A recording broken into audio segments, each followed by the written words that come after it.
പാറൂട്ടിയുടെ ആദ്യത്തെ വയനാട് യാത്രയാണിത്. കൂടെ മാമനുമുണ്ട്. പാറൂട്ടി വളരെ എക്സൈറ്റഡ് ആയിട്ട് ബസ് സ്റ്റോപ്പിൽ ബസ്സിന് വെയിറ്റ് ചെയ്യുന്ന ഒരു കാഴ്ചയാണ് ഈ കാണുന്നത്. കോഴിക്കോട് നിന്നും ബസ് പിടിച്ച് ഞങ്ങൾ വയനാട്ടിലേക്ക് യാത്രയായി. ഈ കാണുന്നത് വയനാട് ചുരത്തിലെ കാഴ്ചകളാണ്. ലക്കിടി ഗേറ്റ് നമ്മളെ വയനാട്ടിലേക്ക് സ്വാഗതം ചെയ്യുന്നു.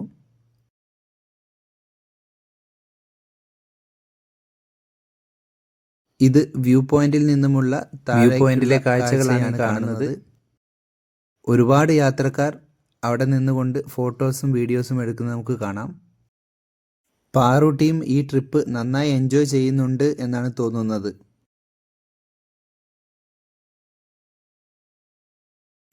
ഇവിടെ കുറച്ച് സുഹൃത്തുക്കൾ ഇങ്ങനെ വരിയായിട്ട് എന്തോ കാര്യം സീരിയസ് ആയിരുന്ന് പ്ലാൻ ചെയ്യുന്നത് കാണാം. ലക്കിടി ഗേറ്റിൻ്റെ തൊട്ടടുത്തുള്ള ഒരു അമ്പലമാണ് ഈ കാണുന്നത്.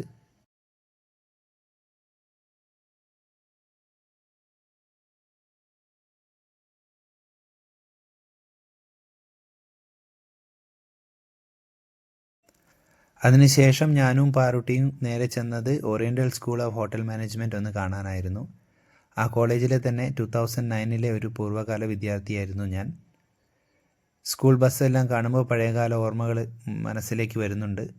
ഇതാണ് കോളേജിൻ്റെ ഒരു വ്യൂ. കോളേജ് കുറച്ചൊക്കെ മാറിയിട്ടുണ്ട്, എന്നാൽ ഒരുപാട് മെമ്മറീസ് നമ്മുടെ മനസ്സിലേക്ക് ഇങ്ങനെ പോകുന്നുണ്ട്. പക്ഷെ ഒരിക്കലും വിചാരിച്ചിരുന്നില്ല മകളുടെ കൂടെ ഞാൻ വർഷങ്ങൾക്ക് ശേഷം, ഒരുപക്ഷെ 10-15 വർഷങ്ങൾക്ക് ശേഷം തിരിച്ചും ഈ ക്യാമ്പസിൽ വരുമെന്നും ഒരു റീവിസിറ്റ് നടത്തുമെന്നും സ്വപ്നത്തിൽ പോലും കരുതിയിരുന്നില്ല. എല്ലാം ഒരു അവിചാരിതമായി സംഭവിക്കുന്നതാണ്. നല്ല തണുപ്പെല്ലാം ഉള്ളതിനാൽ തന്നെ മകളും നല്ല രീതിയിൽ എൻജോയ് ചെയ്യുന്നുണ്ടായിരുന്നു.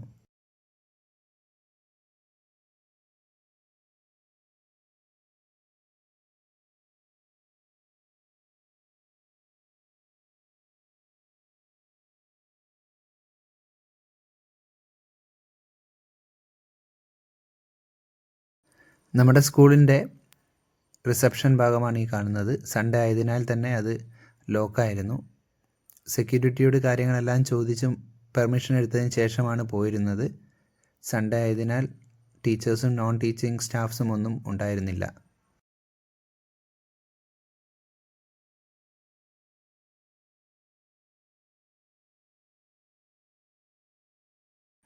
ലക്കിടിയിൽ തന്നെയുള്ള ഒരു ചെറിയ നഴ്സറിയാണ്. ഭംഗിയുള്ള പൂക്കളെല്ലാം കണ്ടതിനാൽ പാറൂട്ടി ഒന്ന് ഉള്ളിൽ കയറി നോക്കിയെന്നേ ഉള്ളൂ. ലക്കിടിയിൽ തന്നെയുള്ള ഒരു പള്ളിയാണ് വീഡിയോയിൽ കാണുന്നത്. ഇവിടം പിന്നെ എല്ലാവർക്കും അറിയുന്ന ഒരു സ്ഥലമാണ്. കരിന്തണ്ടൻ്റെ സ്റ്റാച്യുവും പിന്നെ ചെയിൻ ട്രീയും ഒപ്പം ഒരു ചെറിയ പൂജയെല്ലാം ചെയ്യുന്ന ഒരു കാവ് പോലെയാണ് ഇത് മെയിൻറ്റെയിൻ ചെയ്തിരിക്കുന്നത്.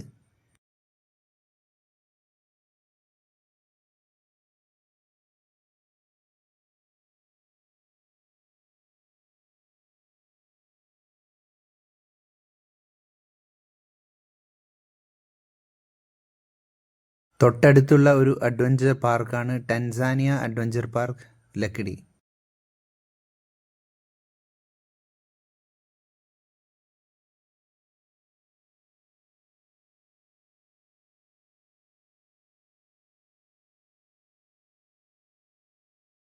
ഇതാണ് പാർക്കിൻ്റെ എൻട്രൻസ്. ഞങ്ങൾ ഏതായാലും ഉള്ളിലേക്ക് കയറാൻ തന്നെ തീരുമാനിച്ചു പാറൂട്ടിയുടെ കൂടെ. ഉള്ളിലേക്ക് പാർക്കിലേക്ക് കയറുമ്പോൾ ഉള്ള ഒരു വഴിയാണിത്. വളരെ നല്ല രീതിയിലാണ് ഇത് സെറ്റ് ചെയ്തിരിക്കുന്നത്. ഇത് നല്ലൊരു അനുഭവമാണ്. കുട്ടികൾക്കെല്ലാം കൂടുതലായിട്ടും എൻജോയ് ചെയ്യാൻ പറ്റുന്ന ഒരു രീതിയിലാണ് ഈ സംഭവം സെറ്റ് ചെയ്ത് വെച്ചിരിക്കുന്നത്.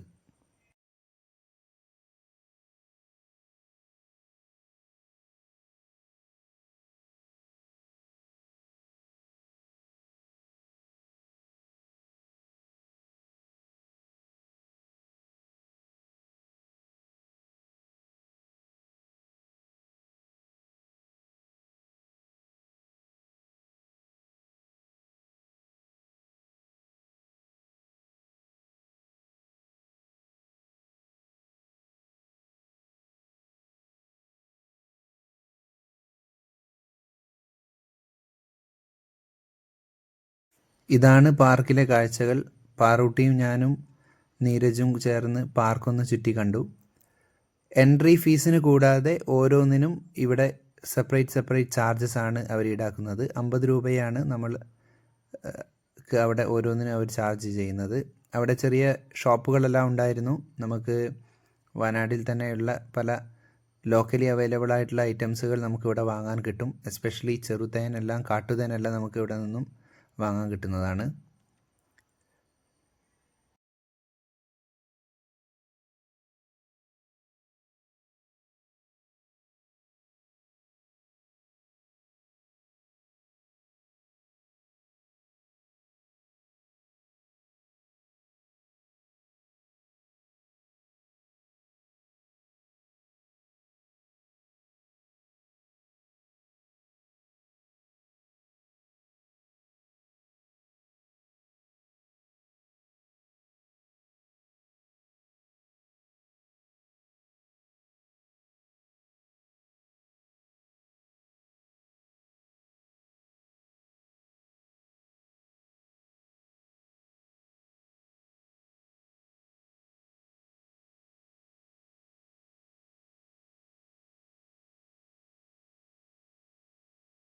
അടുത്തത് ഞങ്ങൾ ചെന്നത് മിറർ മെയ്സ് എന്ന് പറയുന്ന ഒരു കണ്ണാടി കൊണ്ടുള്ള ഒരു സെറ്റപ്പിലേക്കായിരുന്നു. 50 രൂപയാണ് ഇതിന് ചാർജ്. കുട്ടികൾക്കെല്ലാം വളരെ നല്ല രീതിയിൽ ഇത് എൻജോയ് ചെയ്യാൻ പറ്റും. ഞങ്ങളും ഇത് വളരെയധികം എൻജോയ് ചെയ്തിരുന്നു.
ലക്കിടിയിലെ ഈ പാർക്കിൽ നിന്നും പുറത്തിറങ്ങി ഒരു കരിമ്പ് ജ്യൂസ് കുടിച്ച് നേരെ ചെന്നത് ഞങ്ങൾ വൈത്തിരിയിലേക്കാണ്. വൈത്തിരി ബസ് സ്റ്റാൻഡിൽ നിന്നും ഒരു ഓട്ടോ പിടിച്ചാൽ നമുക്ക് വൈത്തിരി അഡ്വഞ്ചർ പാർക്കിലേക്ക് എത്താം. 30 രൂപയാണ് വൈത്തിരിയിൽ നിന്നും അവർ ചാർജ് ചെയ്യുന്നത്.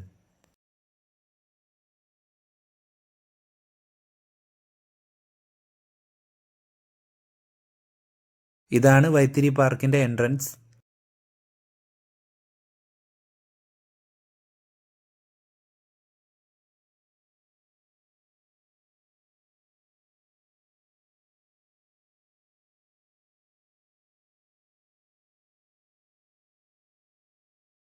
കുട്ടികൾക്ക് എൻട്രി ഫീ ആയി വരുന്നത് 500 രൂപയും മുതിർന്നവർക്ക് 700 രൂപയുമാണ്.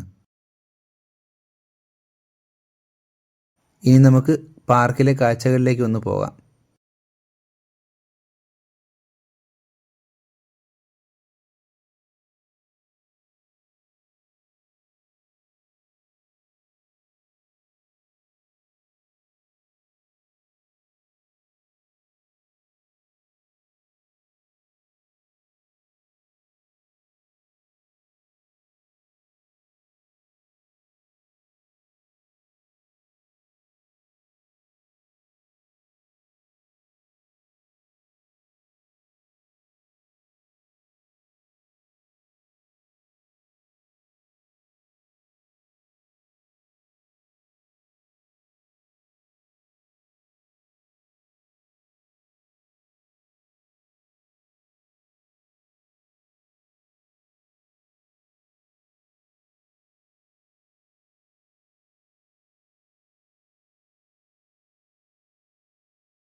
സ്വിം സ്യൂട്ടുകളും ക്ലോത്തുകളും ഒന്നും കരുതാത്തതിനാൽ തന്നെ ഞങ്ങൾക്ക് അവിടുത്തെ വാട്ടർ ആക്ടിവിറ്റികളിലൊന്നും തന്നെ പങ്കെടുക്കാൻ പറ്റിയിട്ടില്ല. സാധാരണ ഉച്ചയ്ക്ക് നല്ല ചൂടാണ്. ഉച്ചയ്ക്ക് ശേഷം ഈവനിങ് ആണ് അവർ വാട്ടർ ആക്ടിവിറ്റി ഏരിയകൾ ഓപ്പൺ ചെയ്യാറ്. ഒരു 1 ഡേ കംപ്ലീറ്റ്ലി സ്പെൻഡ് ചെയ്യാനുള്ള എല്ലാവിധ ഫെസിലിറ്റീസുകളും ഇവിടെ അവൈലബിൾ ആണ്.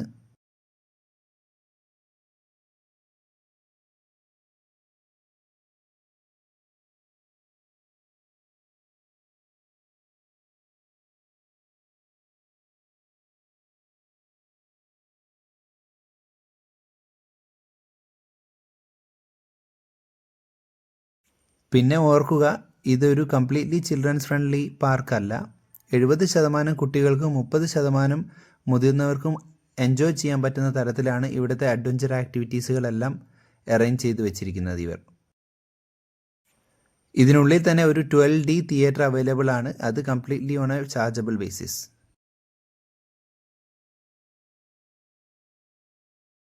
ഇവിടെ 1 ഡേ സ്പെൻഡ് ചെയ്ത വ്യക്തി എന്ന നിലയ്ക്ക് എനിക്ക് പാരൻസിനോട് പറയാനുള്ളത്, കുട്ടികളെ കൊണ്ട് വരുമ്പോൾ നമ്മൾ ശ്രദ്ധിക്കേണ്ടത് എന്തെല്ലാം സേഫ്റ്റി മെഷേഴ്സ് ഇവിടെ ഉണ്ടെങ്കിൽ കൂടിയിട്ടും ചെറിയൊരു അപാകതകൾ വന്നു കഴിഞ്ഞാൽ അതൊരു പക്ഷേ വലിയ ഒരു പ്രശ്നത്തിലേക്ക് തന്നെ പോകാമെന്നുള്ളതാണ്.